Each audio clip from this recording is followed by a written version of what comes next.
2026ರ ಅವಧಿಯಲ್ಲಿ ಭಾರತದ ಬಹುತೇಕ ರಾಜ್ಯಗಳಲ್ಲಿ ಹೀಟ್ ವೇವ್ ಸಮಸ್ಯೆ ಎದುರಾಗಿದೆ. ಭಾರತದ ಹಲವು ರಾಜ್ಯಗಳಲ್ಲಿ ತಾಪಮಾನ 43ರಿಂದ 44 ಡಿಗ್ರಿ ಸೆಲ್ಸಿಯಸ್ಗೆ ಏರಿಕೆಯಾಗಿದೆ. ಮುಂದಿನ ದಿನಗಳಲ್ಲಿ ತಾಪಮಾನ ಏರಿಕೆಯಾಗುವ ಎಚ್ಚರಿಕೆಯನ್ನ ಭಾರತ ಹವಾಮಾನ ಇಲಾಖೆ ಕೊಟ್ಟಿದೆ. ಇಂಥ ಸಮಯದಲ್ಲಿ ಭಾರತದ ರೈತರಿಗೆ ಖುಷಿ ನೀಡುವ ಸುದ್ದಿಯೊಂದು ಹೊರಬಂದಿದೆ. European centre for medium range weather forecast ಎಂಬ ವಿದೇಶಿ ಹವಾಮಾನ ಸಂಸ್ಥೆಯು ಹೊಸ ಮುನ್ಸೂಚನೆಗಳನ್ನು ಕೊಟ್ಟಿದೆ. ವರದಿಯ ಅನ್ವಯ ಮೇ ಅಂತ್ಯದ ವೇಳೆಗೆ ದಕ್ಷಿಣ ಭಾರತದಲ್ಲಿ ಉತ್ತಮ ಮಳೆಯಾಗುವ ನಿರೀಕ್ಷೆ ಇದೆ. 2025ರಲ್ಲಿ ಮಾನ್ಸೂನ್ ಮಾರುತಗಳು ಕೇರಳಗೆ ಬೇಗ ಬಂದಿತು. ಮುನ್ಸೂಚನೆಯಂತೆ ಮೇ 27 ಮತ್ತು 29ರ ನಡುವೆ ಮಳೆ ಬರುವ ಮುನ್ಸೂಚನೆ ಕೊಡಲಾಗಿತ್ತು. ಆದರೆ ಮಾನ್ಸೂನ್ ಮಳೆ ಆ ವೇಳೆ ನಿರೀಕ್ಷೆಗೂ ಮೊದಲೇ ಆಗಮನವಾಯಿತು.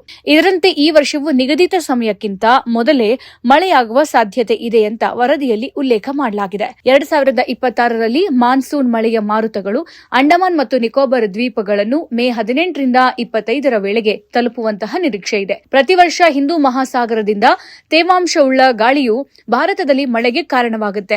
ಇದೀಗ ದಕ್ಷಿಣ ಬಂಗಾಳ ಕೊಲ್ಲಿಯಲ್ಲಿ ಮತ್ತು ಅಂಡಮಾನ್ ಸಮುದ್ರದ ಮೇಲೆ ನೈಋತ್ಯ ದಿಕ್ಕಿನಿಂದ ಬಲವಾದ ಗಾಳಿ ಬೀಸ್ತಾ ಇರುವುದು ವರದಿಯಾಗಿದೆ. ಈ ಗಾಳಿಯು ಭಾರೀ ಮಳೆಯನ್ನ ಉಂಟು ಮಾಡುವ ನಿರೀಕ್ಷೆಯನ್ನ ಹೊಂದಿದೆ. ಇದರಂತೆ ಈ ವರ್ಷ ಅಂಡಮಾನ್ ನಿಕೋಬಾರ್ ದ್ವೀಪಗಳಲ್ಲಿ ಸಾಮಾನ್ಯಕ್ಕಿಂತ 30-60 ಮಿಲಿಮೀಟರ್ನಷ್ಟು ಮಳೆ ಹೆಚ್ಚಳವಾಗುವ ಮುನ್ಸೂಚನೆ ನೀಡಲಾಗಿದೆ.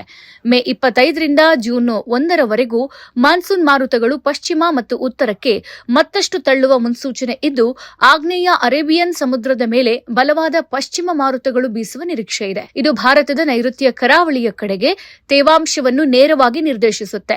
ಇದರೊಂದಿಗೆ ಕೇರಳ ಮತ್ತು ತಮಿಳುನಾಡಿನ ದಕ್ಷಿಣ ಜಿಲ್ಲೆಗಳಲ್ಲಿ ಸಾಮಾನ್ಯಕ್ಕಿಂತ ಹೆಚ್ಚಿನ ಮಳೆ ತರಬಹುದು.